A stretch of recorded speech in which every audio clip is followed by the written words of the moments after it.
Konnichiwa, Nihon Cricket Pod Yokoso. Welcome to the Japan Cricket Podcast.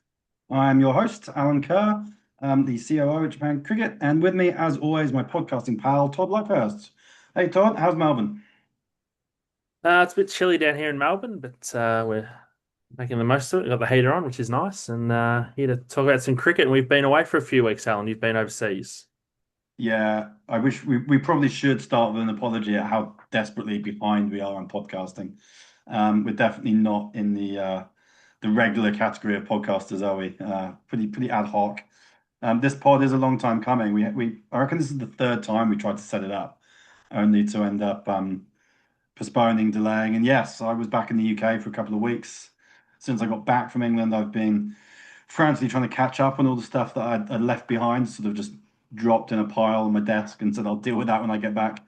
It was good. It was good going back to the UK. Of course, I arrived in the UK, and on the first day of getting there for my holiday, the Asia Cricket Council decided to announce the dates and location of the women's under 19 tournament. So yeah, I spent the first couple of days of my holiday doing the logistics for that, and they flew today and yesterday. So we'll come to that a bit later in the pod. Other than coping with Melbourne's winter, Toddy, what's new in your world? Um, Not a lot. Oh, I've got another dog here at the moment, so it's a bit of chaos at my house. But You're looking my after a sister's 42 kilo hound. my sister's 42 kilo, 9 month old Bernese Mountain Dog is at my house with my Bernese Mountain Dog, so it's chaos. So hopefully we can get through the next couple of days unscathed. That's a serious amount of dog. Cool. All right. Well, we may as well jump straight in because it has been a very women's cricket heavy time, hasn't it? Since we spoke, we've had the Women's Japan Premier League. We've had the Japan women's team at the ACC Premier Cup in Malaysia. The Women's World Cup's been going on. And as mentioned, the Japan women's under 19 national team have flown off for their first ever tournament. So, yeah, a fair bit to get through. Exciting times all around. I guess we should start with the WJPL. I guess a bit of background to that tournament was, last we spoke, it was the East Asia Pacific men's qualifier, and we pretty much got through all of that without too many issues with the weather. There were a few little bits, but nothing too dramatic. We didn't lose any games. There was results in every game. And the week between the men's EAP and the WJPL was horrible. It was like English winter. It was grey, overcast, drizzle every day. Temperatures were like 13, 14 degrees. And the forecast for the WJPL was diabolical. And I was like, we're going to have another Premier League washout here. It's going to be a nightmare.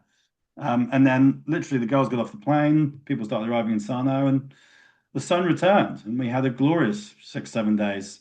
And then the players all left on the Monday, and on the Tuesday a typhoon hit for 3 days. So yeah, we actually had a bit of luck for once. So didn't lose any games in the WJPL, no delays, nothing.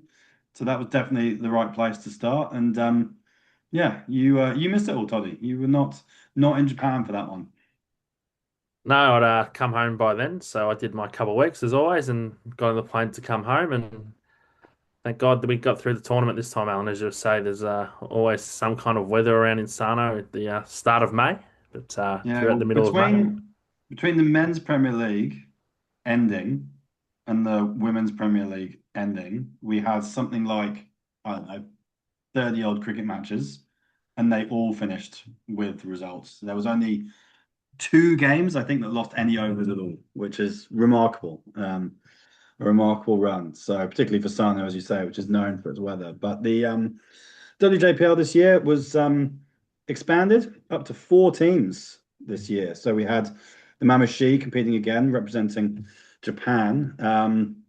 And this year we had the Pacific Rays back, rebranded Pacific Rays. They'd been taken over by Duncan Harrison and his band of players from Melbourne, Australia. The Titans were back again this year with four players and a couple of coaches. And the new additions were the ACT Meteors, which was fantastic to have a professional side coming. They brought eight players over, as well as coach, manager, and physio. The manager is well known to everyone in Japan. Chelsea Moscript was here. managing her team and giving some throwdowns and doing a bit of coaching on the sides as well. So yeah, good to have her back. And yeah, it was an exceptional tournament, actually. I don't know how much of it you managed to see, Todd, but right from the first game, it was evident that the standard was up. Mignon Dupria was obviously the big name, but there were a few others. There was Michaela Wrigley was here. We had Kate Peterson, another Big Bash player. So two girls currently playing in the Big Bash was pretty cool to have. And we had girls like McKinley Blows were back. She's obviously a high pedigree player, and these people coming over. There were two girls on the Titans team who played in the last Under-19 World Cup for South Africa.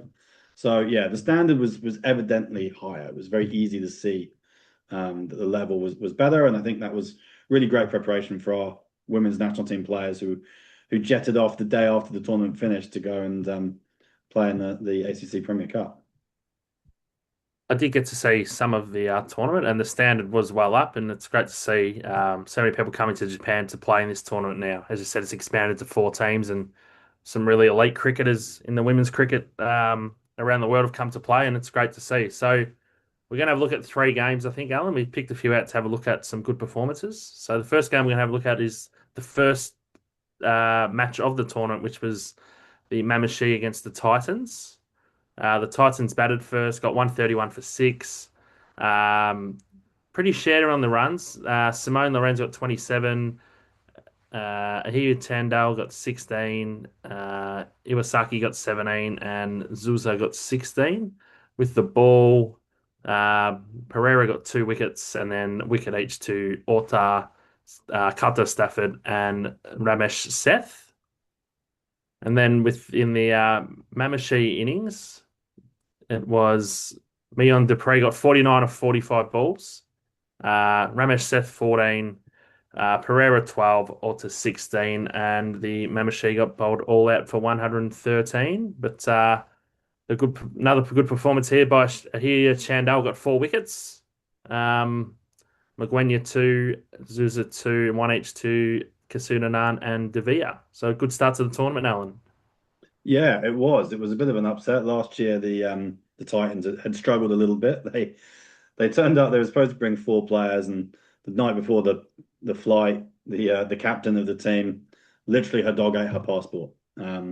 So she couldn't travel, which meant they were a player light, and one of their stronger players light as well. And we'd kind of expected them to be sending a very strong team last year, and having lost that one player, and then they sent the other girls they sent were not contracted players; they were youth development players, and so the players that we'd put into the team with them weren't that strong either, and they really struggled, and they ended up, losing every game and finishing dead last. So I think there was a bit more of a push to send out a slightly stronger team this year, and we could see that with the two under-19 internationals and Katie Pryor, who's a regular in their first team as well, who was the captain. But you mentioned Simone Lorenz. She really does look like a good player. She didn't get tons of runs, but very, very attacking and looks like a player who's going to be pretty successful to me. And she really impressed in that game. And Ahilia Chandal, yeah, took taking four for. It was. I told her afterwards, as well as I've seen a bowl possibly ever that day. But yeah, there was an expectation, I think, that Mamashi would come out and steamroller everybody because they'd won at a canter last year and they looked pretty strong again. So, this result kind of shook things up right from the start. And made everyone think that the tournament was wide open, and it was a pretty good standard. It really showcased the ability of the players on and set a great tone for the rest of the tournament. Unfortunately, it didn't really pan out the way that results did end up being a bit of an outlier as it ended up being the only win for the Titans. They struggled throughout the tournament more with fitness. They lost a couple of players to injury. And actually, by the end, they were almost down to 10 players, I think, and had to call in a local replacement to be their 11th fielder. Um, so, that was definitely the high point for them, and for Mamashi, they certainly bounced back from that defeat and then went on to win the next five, and there was not without drama as well. They did. Next game we're going to look at is Mamashi against the Meteors. Mamashi got 156 for four, and the performance of the tournament was in this game with Mignon Dupree getting 100 off 63 runs not out. So fantastic effort there. And they ended up bowling the Meteors out for 129.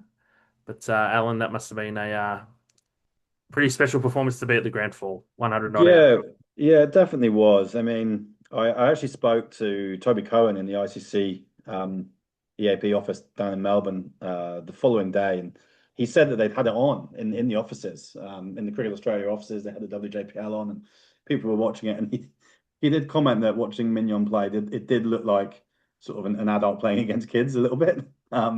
She was just that much better than everybody else. Um, and she's you can tell straight away. I mean, she'd made 49 in the first game. I think she made 50 in the second game. And then she made this 100. She just got better and better. And, it's a tournament where good players shine for sure. And she was definitely a cut above. And, the Women's Japan Premier League had only, I think the highest score had been maybe 60 prior to this year. And I think we had several scores over 70 this time around. And yeah, the 100 being the best of them. So for her to come out, I went over and it was the first innings. And so I went over and congratulated her in the tent afterwards. And she just said, "Oh, yeah, I've still got it." She's pushing 40 and had twins a year ago. So it's a fair effort to still have that kind of stamina and still be able to put on a performance like that. So it was chanceless as well. And it really showed everyone what was possible, I think, in the tournament in terms of from a run scoring perspective. It's just when you got someone like that who knows the game, who has that much experience and game smarts, hundreds don't come by chance. They're usually pretty well earned, especially in T20 cricket. So yeah, it was pretty spectacular to see, and to do it against ACT, who have a team of eight professionals really, was also showing that she's doing it when the game was on. And for Mamashi, it was an important game because if they'd lost that, they've lost two out of the first three, and winning the tournament would have been very, very difficult at that point. So yeah, a real pivotal game. And once you've got a game of T20, once the team batting first, someone makes 100, they're pretty well set, and that's how it panned out in that game. Yeah, fantastic effort and good for the tournament that someone did get 100. Now, the next game I look at is a bit of an exciting finish, Alan, a bit of a super over. So we had Mamashi against the Pacific Race. Mamashi got 145 for five, with Michaela Wrigley getting 90 not out of 59 balls. And then in reply, Pacific Rays obviously tied it up at 145 for 10, but Mia Gordon got 83 off 57. But some you would say that Pacific Rays kind of lost that game, Alan. They had their chance. I believe there was, didn't need a lot of runs off a few balls and couldn't get there. And in the end, they lost it in the super over.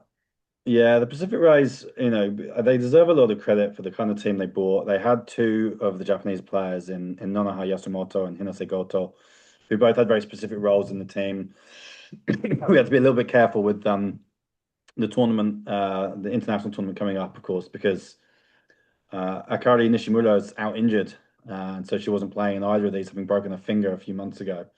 And so Hinase is the backup wicketkeeper. So she only played, I think she played 5 out of 6 games, but only kept in maybe three of them, three or four of them, which was a deliberate thing to try and make sure she was getting enough bouncing out, like getting enough practice behind the stumps, but also protecting her from any potential injuries. Because if she'd gone down as well, we would have been in trouble. Um, and Nonoha got the chance to bowl at different times in the game as well. So, they went about it, building their team in the right way, and they also had several quite young players. Girls who are barely teenagers. And the batting did definitely tail off. And that game it was the afternoon game. It was the only game that I wasn't at the ground for. My wife had sent me a message around mid-morning just saying she wasn't feeling great and could I come back and look after our daughter when she got back from school. So yeah, I got through the first game and headed home, and I had it on the live stream and I was watching it, and yeah, it was one of those you couldn't really believe what was unfolding at the ground at the time. The Pacific Rays needed, I think it was 4 or 14 balls, but you just knew Mia Gordon got out, and credit to her, she batted incredibly. It was probably, yeah, I mean, one of the best innings of the tournament. She was hitting the ball so cleanly, but then got out at exactly the wrong time, And I remember saying to myself, if they get another wicket here, then they could be in trouble. Finding these last 10 runs might be quite difficult. And that's how it panned out. They just got stuck. And the Mammoth had good bowlers, the field all came in, and yeah, it ended up being a tie. And then, Mignon Dupree came out and made short work of it in the super over, which you kind of expected them to do. Um, but very, very high drama. And there was a good bit of niggle. There was a bit of, there's a few flashpoints as the game got close, both on and off the field. And I had to deal with a few reports that came into my way, which Oh, you know, I had to speak to some players and staff around sort of player conduct and things like that. Which I actually like. I certainly, I don't encourage this kind of thing, but it was great to see how much everyone cared. Like even the players who'd come from overseas, they weren't there for a holiday. They'd come to win, and everyone was competitive, and everybody was fighting hard to win games. And that's really pleasing because that's what we want this tournament to be. We want cricket to be played seriously. We want people to be going their best to try and win matches for their teams, and that was certainly the case. And whilst Mamashi came out on top, and I did feel bad for the Pacific Rays, I think now looking back on that tournament, I think the Pacific Rays would be pretty proud of how they went. They ended up defeating the Titans twice, um, and finishing with a couple of wins to their belt to their name. So all in all, I think that they can be pretty happy with how the tournament went, and should be pretty proud of how close they ran the eventual winners because yeah, two wins, four defeats against a team featuring legendary players and another team full of pros was a fair effort for them. And yeah, it was a good bit of drama in it, and it meant that we would go into the final game the next day with the Mamashi and ACT each needing each level on 8 points with um, four wins and one loss. So we had a de facto final for the last day, which just it meant that the tournament wasn't going to be decided on net run rate, which I was happy about. seems like some amazing fixturing there, Alan. Just fell into place. But it, we'll look at it the all just fell into place. final. So we'll look at the final. We had Mamashi versus the Meteors, and Mamashi won had a bat. They made 122 for seven. We had Michaela Wrigley 60 off 50 and Kato Stafford 29 off 35. And with the ball, we had Smith with 3 wickets and Dylan with two, one each to Lever and Taguchi Quinn. And then the Meteors in response got 91 for nine off their 20 overs. So it's not enough there, but Stella Wild got 22, and then we had a few in the teens. With the ball, there was 2 wickets to Ota, Kaswan, and Kato Stafford, one each to Seth and Katawal. So in the end, the Mamashi were the champions of the WJBL 2026. Yeah, yeah, it was a good finish, and Michaela Wrigley actually ended up with the tournament MVP award. Her and Mignon finished on exactly the same number of runs. I think Michaela had one extra innings, so Mignon took home the batter award, and Michaela took home the MVP with a few dismissals behind the stumps as well as a wicketkeeper. And she certainly found her way into the tournament as the week progressed. And I think just having players of that caliber, I mean, it's worth mentioning actually. Mignon Dupree did a session with a whole load of the players. Most of the Japan team were there, and a few of the other girls were there. Some of the Singapore girls were there. She ran a bit of a batting session with them the night before the tournament began, which was really cool. She'd only got off the plane 24 hours earlier, and she was, out of the grounds having done a bit of training, just giving her time to a very, very eager bunch of developing cricketers who were keen to hear what she had to say about, how she bats, how she structures her innings, and also just around the fitness side, which Mignon's always been very, very big on, and that's enabled her to play as long as she has. This is a player with a gate named after her at Centurion Park. So, she's a big deal in South Africa, and she's yeah, very, very welcome to come back. So I need to get on the phone to her actually and see if she's willing and keen to come back again. Certainly from what I saw from her Instagram, she loved being in Japan. I know her husband was very much enjoying the golf courses and enjoying the Japanese cuisine as well. So yeah, real assets for the tournament, those two, and hopefully yeah, it's not a one-off, and we welcome them back, and the tournament can continue to grow because I don't think you'll get much better advert for women's cricket than what we had here that week, and it was actually featured on ICC Women's Cricket Week, which was held during the World Cup. They ran a little feature on the WJPL, which was great, and you know, a word to the other teams. Each team had a couple of Japanese players in it, and actually, interestingly enough, I think ACT they lost Shimako Kato for the final game, and she'd actually been quite an important player for them. She had to fly home to England for a presentation at university, and then so she flew from Japan back to England and then back out to Malaysia again. She was only in England for 2 days, did this presentation, and then got back on the park again. So fair play to Shimako for that. And I think whilst some teams perhaps it was a lot of cricket playing the 6 games across 7 days. I think it was a good test of sort of fitness, stamina, and having different players in each of the teams stand up. I think was really encouraging, and hopefully our Japanese players did get a benefit out of being surrounded by players of a higher standard, because that's the purpose of this tournament, is to expose our players to high quality cricket in Japan, um, and practice the skills that they're going to need to put into place when they play international cricket. So hopefully it did that, and the feedback that we got was generally pretty positive from everyone. Oh, definitely. I think it's been a great success, and I think it's only going to grow from here. And as it has did this year to 4 teams, and who knows where it could go. It's a good segue into the next tournament, which was the women's who flew out to Malaysia, as you said, for their tournament pretty much the next day after the WJPL finished. So Malaysia for an 18 team tournament, Alan. Could you imagine doing an Yeah, 18-team women's I Premier Cup know. event? I actually I actually spoke to the Malaysia Cricket CEO in the build up to it. I was like, mate, 18 teams. We just had nine, and it nearly killed me. I mean, 18 teams. It's so many. Like World Cups are barely that big.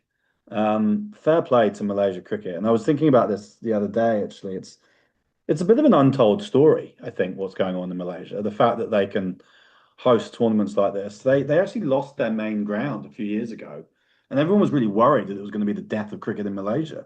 And then it turns out this actually just sort of inspired them to do more. So yeah, fair play to those guys. I've been to Malaysia and I've been to Kuala Lumpur, but not for cricket. I went there in my pre JCA days, so I'm actually pretty keen to go over there and check out some of these facilities, because all the players and coaches who go speak pretty highly of it, and it probably is something that we should see what we can learn from them. But yeah, 18 teams meant a slightly weird structure. It was two groups of five and two groups of four. Um, so groups A and D were the groups of five, and Group A was where Japan landed, and we were drawn against, let me make sure I get this right, Thailand, Myanmar, Bhutan, and Mongolia. Bahrain and Close. Mongolia. Bahrain and Mongolia. Oh, so close. B teams. And although I don't remember all the teams in Group D, I know that it featured Hong Kong and Nepal. So we knew that if we got through our group, the likelihood is we'd be playing one of those two teams. And those are two teams who know each other pretty well, and have played a lot against each other. So yeah, it was a big test for us, actually, because coming into that, we had Mongolia first, and you've probably got the scorecard in front of you there, Todd. Yep, got it in front of me here. So Japan, so obviously 4 games in the group stage. So Japan played Mongolia in the first game. Japan won 88 for 4. Kato Stafford 84 off 56. Yanagita 28 off 30 and Orda 17 off 18. And in reply, Mongolia 72 for 8 with Kaswan 3 for 12, Yasumoto 2 for 9, and Kato Stafford 1 for 4. So comprehensive win for Japan in game one. Yeah, I don't know the records off the top of my head, but I am pretty sure that's Japan women's team highest score as a team to make 188. It is the highest individual score in a T20 international by a Japanese player, the 84 from Ayaka Kato Stafford. So that's a pretty special achievement for I think she's still 16, 16-year-old player. And a great way to start the tournament. The team actually were short of a player. So as I mentioned, Shimako Kato was flying around all over the place. So I think she landed that morning. So she was never going to play that game, which meant the team were picking from 13. So To sort of get out there and get that kind of win under the belt straight away was pretty satisfying. I think they probably would have felt they could have done a bit more with the ball to try and bowl Mongolia out a bit sooner. But ultimately, you got to go and win the game, and it was a big net run rate boost, which was always a good start. And it was important going into the next game because Myanmar at the time were actually ranked higher than Japan, which probably surprises a few people, but they were ranked higher, and us beating them meant we leapfrogged them. So it was good. There's a rare, yeah, it's always nice to beat a team ranked higher than you and to get sneak up a place in the rankings. So yeah, it was one of those games, the following one that we didn't really know how it was going to go. So for the players to come through Mongolia unscathed, no injuries, get a big win was put them in a good place to go into that next game. Yeah, and as you said, the next game Japan won. So Japan 106 for 4 off the 20 overs. Kato Stafford again, 43 not out off 44. Kato got 30 off 24, didn't stop flying around the world back and forth. And Mai Yanagiti got 11 off 22. And with the ball, bowled well, Myanmar 94 for 7 off their 20. Kato Stafford 4 for 4 off 4, all the fours. Kato got 1 for 14 off 4, and Yasumoto 1 for 30 off her 4 overs. So 2 from 2, good start to the tournament. Yeah, I think they were in a little bit of bother in that game, and Shimako's innings really turned things around. She made 32, I think it was, in pretty quick time. Struck a couple of boundaries early in her innings and just relieved some of the pressure. And in women's cricket at the level that our girls are playing at, I think once you get over 100, you're always in the game. I think certainly watching it from here, I felt that we'd probably left a few out there, and that maybe we could have been a bit more comfortable with 120 on the board. But confident that our bowlers would get the job done, which they did. Bearing in mind this is a team missing Erica Toguchi Quinn, who couldn't get the time off work to play in this tournament. So even with a bowler light, that gave opportunities to someone like Mamta Kaswan, who came in and did pretty well. Actually, had a decent tournament bowling her off spin. So I think that this was a win that shaped everything because if we'd lost that game, then suddenly we're up against it into making the quarterfinals. So certainly making the last eight was kind of a minimum requirement. So winning this game was a gigantic step towards that, which yeah, it was an important one. Yeah, then we move on to the third game where Japan played Bahrain. So Japan 142 for 5. We had once again Kato Stafford 63 off 61. Goto 45 off 43, and Iwasaki got 12 off 9. And Bahrain managed 94 for 3. Uh, Kato 1 for 10, Ota 1 for 18, and Fujikawa 1 for 19. So good win by Japan, 48 run win and 3 from 3. Yeah, it was an interesting one, this game. I think there was a bit of frustration that we couldn't do more with the ball. To only take the 3 wickets. We actually got 3 wickets pretty quickly, and then I think it was like a 60-run partnership for the fourth wicket, which ended up unbroken as Bahrain sort of got up towards 90 and made things a little bit uncomfortable. They were never, I don't think the result was ever really in doubt, but again, we'd lost early wickets. And it was probably a bit of a breakthrough innings for Hinase Goto. It's probably the worst run out decision I've ever seen. I mean, she was in by about a foot, and she was given out, which robbed her of a half century, which was a bit cruel, but it was her career best, that 45, and she batted beautifully. And she'd actually shown some signs of being in good touch during the WJPL. She's not a big boundary hitter, but she runs hard. She hits the ball into gaps, and she looked pretty good. So I think that was an innings that really gave her some confidence and got the team out of a bit of a hole. So yeah, in the end, Bahrain are a team that I don't think had ever won an international match in the women's game. So it was an important game to win, and probably they did run us a little bit closer than we might have liked, and actually it is worth mentioning we've talked about Mongolia a little bit on this podcast, more around the men because we've played that series against them in the men and we've seen a little bit of them. But the Mongolia women's team would go on to win the next match against Bahrain, which is their first win at international level. So a pretty special result for them, and it did kind of show. We were pretty confident, and we beat Mongolia pretty comfortably, but then made hard work against Bahrain, and then Mongolia beat Bahrain. So, anything can happen on any given day. So it was good that Hinase Goto was able to stand up and get those runs alongside Aya, who was just being phenomenally consistent at this stage in the tournament and was kind of carrying the batting a little bit, but at least in those two games we'd had both Shimako in game one and saying game two, stand up and make a partnership to help the team get up to a defendable score. Yeah, definitely. Then the last game of the group stage was always going to be the big game against Thailand. So for the top of the table, so Thailand 126 for six. With the ball, Kato Stafford 2 for 15, Fujikawa 2 for 29, and Yasumoto 1 for 18. And Japan managed 84 all out of 20 overs. So Kato Stafford 29, Order 11, and Chandal 9. Yeah, a bit of a comprehensive loss in the end, Alan. 42 run loss. And I didn't see any of the game, but I'm sure you did. So you can probably run us through how it all panned out in the end. Yeah, I actually didn't. I saw less of this than I had most of the others. But I think it's worth pointing out that up until this point, Thailand had absolutely smashed the other three teams. I think none of them had made more than 40 against them Oh, in the group, and they'd batted second in each of the game and won their games by 10 wickets in like 3 or 4 overs, chasing the runs down. They had absolutely steamrolled them. So although we've ended up losing that game by 40 odd runs, I would argue that this was perhaps our best performance of the tournament. We bowled one wide in the innings, which is, you know, uncharacteristically accurate for us. So to keep Thailand to 120, they went on to win the tournament as we kind of expected they would. Um, and I think that was probably their lowest score when batting first.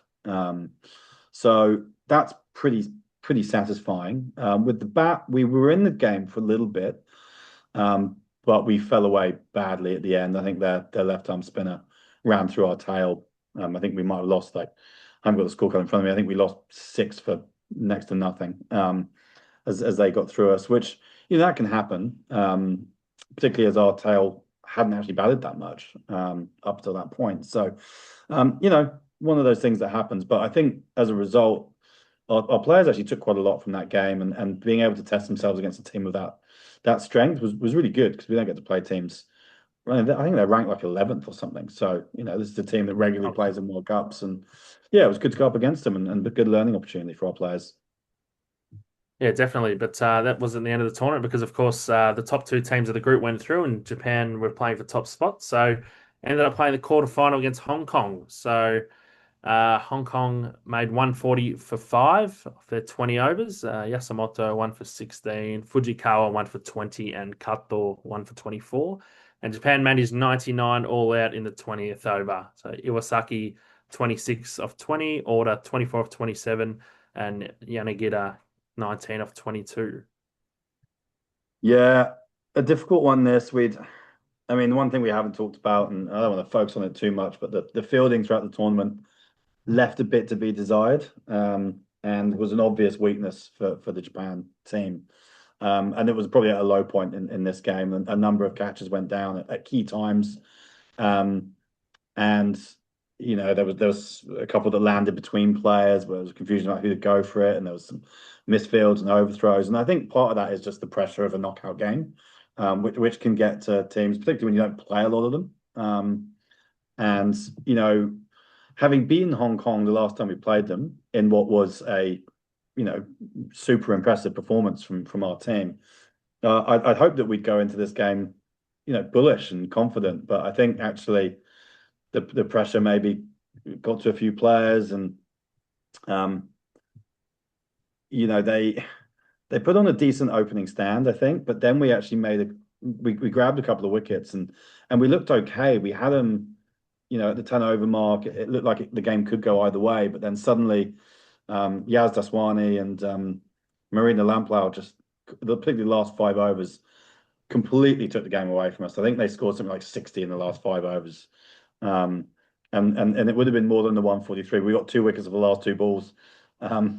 So yeah, they had so much momentum. going into the innings break, and we then they took that into the bowling innings. You know, we lost wickets early. Aya Kato Stafford was dismissed, which was almost unbelievably predictable. She'd made so many runs, scored runs in every game up to that point that she was bound to get a low score eventually, and it came in that game.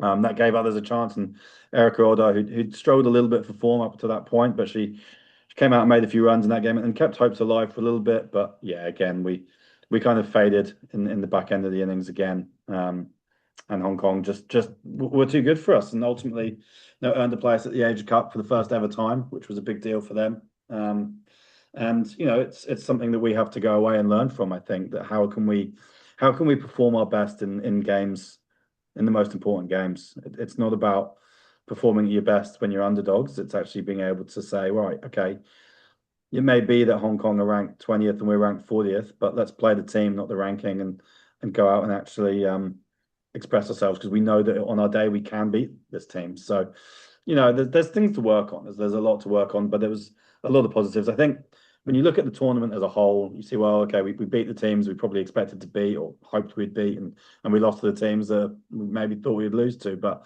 it feels like a little bit of a missed opportunity. But there's always next time, and the girls will hopefully come back stronger for the experience and be ready to go again next time the two teams come up against each other. Because Hong Kong, they are a Yeah. team that we do get to play against semi regularly.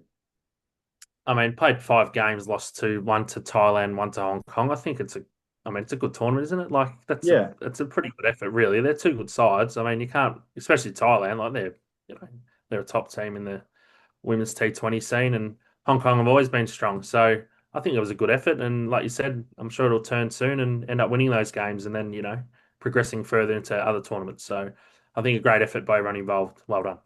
yeah, and missing two key players in Akari Nishimura and Erika Taguchi Quinn is pretty significant for a team like ours that doesn't have terrific depth. But I do think that the players that we do have, we're building a core group of sort of 14 to 16 players now who are all pretty competent and they all bring something to the team when they play.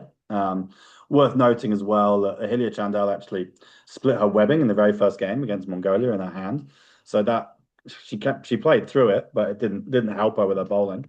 And she went wicketless for the whole tournament, I think, which, she's our sort of strike bowler.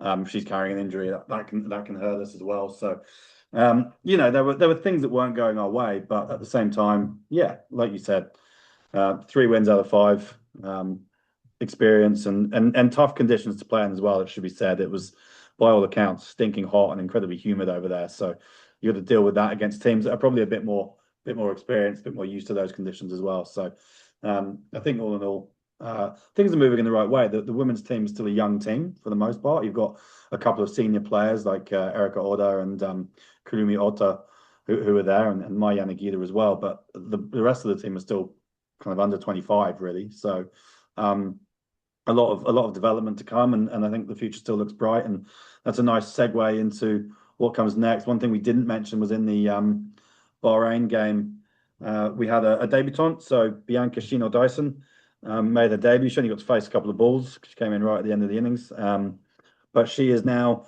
the captain for the women's under-19s team, who will play their first game in a couple of days. I think on Sunday they play their first game.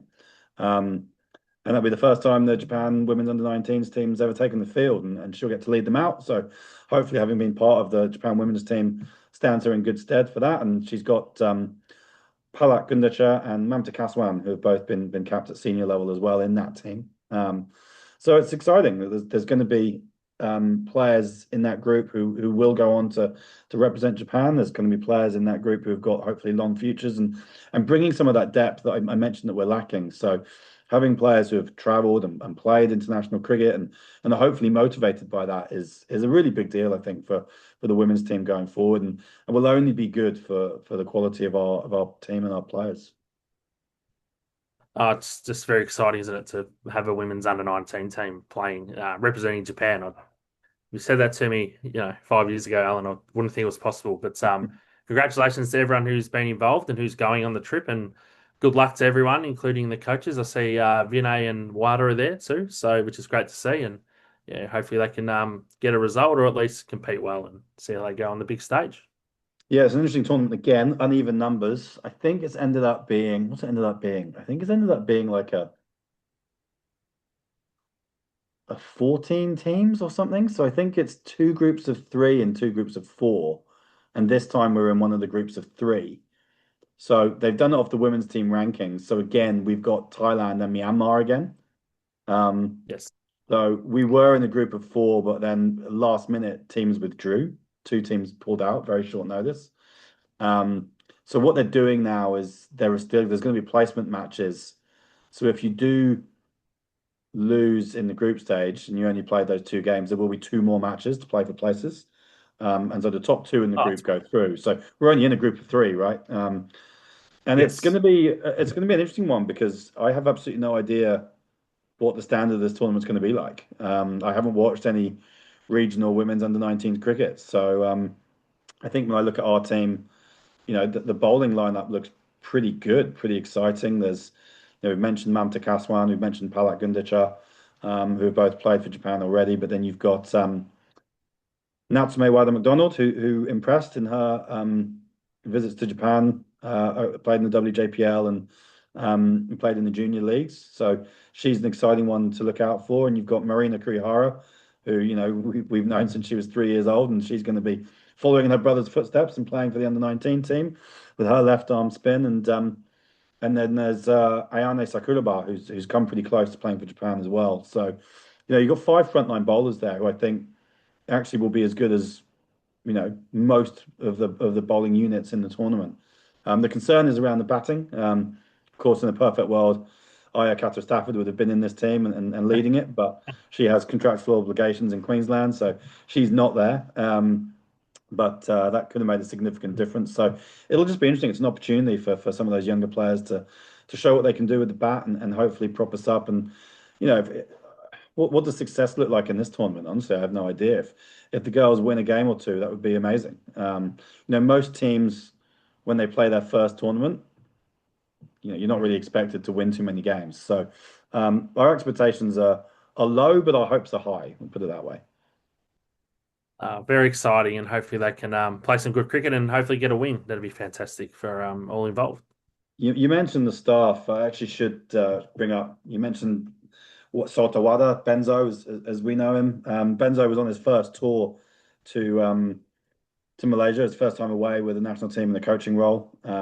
Sent me a really nice message when he got back, just saying how it had been one of the great experiences of his life, going away in Great. the coaching capacity, and actually really really good feedback from all the players um, out there with the team, just on what a great asset he was to the group and how well he fitted in. And yeah, really, really pleased with that. And hopefully he'll be doing the same with these under 19s girls, who he probably knows even better actually, because he's coached a lot of them from a young age. So yeah, great to have a Japanese coach coming through the system and making a great impression. So we wish him well, and yeah, Vinay and Manami will be there as well and doing what they do.